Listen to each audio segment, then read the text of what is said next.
Welcome to Major Feedback with your hosts Chili and Kyle. Kyle, let's kick this off with the biggest stories of this past week. Some people did some things, and that made Iran really mad. Because their top general, General Qasem Soleimani, was killed in a drone strike by U.S. forces. Have you seen the pictures? Yeah. Terrible. It's like burnt pizza. Yeah. It reminds me of being in college and leaving a pizza overnight in the oven. Not a good look. Terrible. I would not eat that, or him. The news immediately sent the entire world into shock, while the dark humor corner of the globe went into a frenzy for who could make the dopest meme. There were some good ones. Mm-hmm. So where does this put America? I'm thinking maybe WWE3. I mean, who knows? I mean, from what it looks like, it's.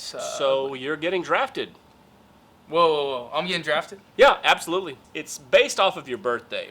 So when you turned 18 years old, you filled out your selective service document, and when they decide to draft, they will pick a birthday, and then they'll pick an order in which those birthdays occur, and if you are selected, you will then report to your respective service. That's what happens when you get drafted. Next thing you know, you're in Iran. Let's go to Iran. This is not a vacation. This is not a vacation at all. This is going to be terrible for you, my friend. Oh, yeah? Yeah, absolutely terrible. Unfortunate. You know who else is having a terrible time right now? Probably a good time, though, if I know him. I think President Trump is having a good time despite all that's going on. And what's going on is the continued impeachment. Day 1024 since they voted on the impeachment.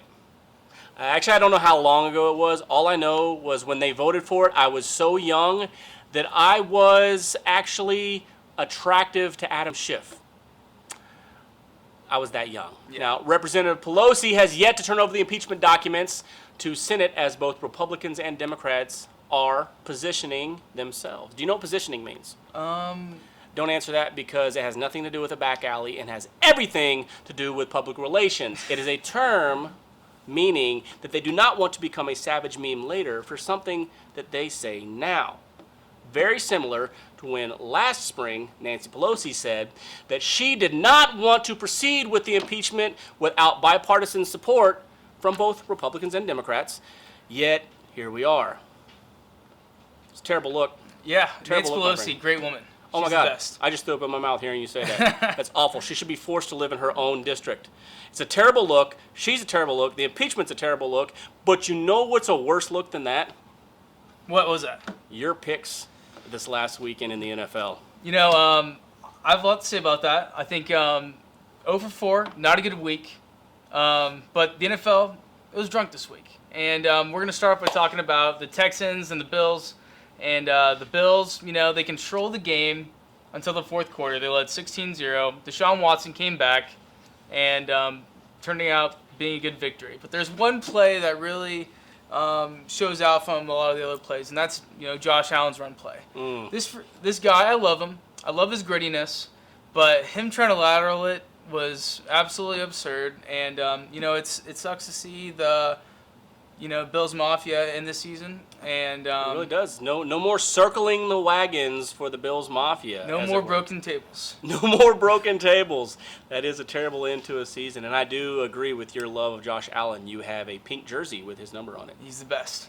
Josh Allen, we love you. Wow. Okay, so the biggest upset of the week from what I saw was the Titans and the Patriots. Simply the Patriots, they couldn't stop the force of Derrick Henry. He ran for more than 150 yards. The Patriots continue to struggle on offense, and it's a Patriots team that we haven't seen in a couple of years, with the drop passes, the miscues, and just not being able to finish the game. To be fair, neither one of us could stop Derrick Henry. Yeah, he is a beast. He is. He's an absolute beast. As far as the dynasty of Belichick and Brady, you know, could it be the end? I mean, I think it might be the end of Brady Belichick. That's unfortunate. I think that's going to be a few weeks we're going to be talking about that. Yeah.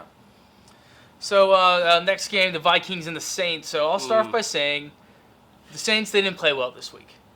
And, you know, but what everyone's been talking about has been the OPI call at the end of the game. And, yeah, that's all you got to say.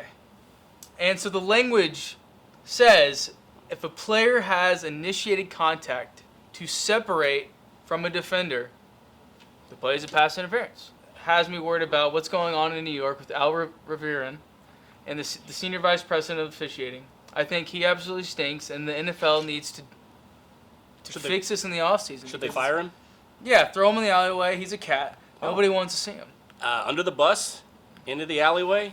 You don't like this guy very much. No, I love NFL, and this guy is not about the brand. He's ruined it. He ruined it, and he ruined what was an obvious stiff arm. A stiff arm so strong that it is only trumped by the stiff arms that you receive in the dating world. Yeah, the dating life is not good in Wichita, Kansas. But if you see me on Tinder, swipe right. That's what you gotta see. DMs right there. Yeah. So a little conspiracy theory I got about the NFL refs in New Orleans.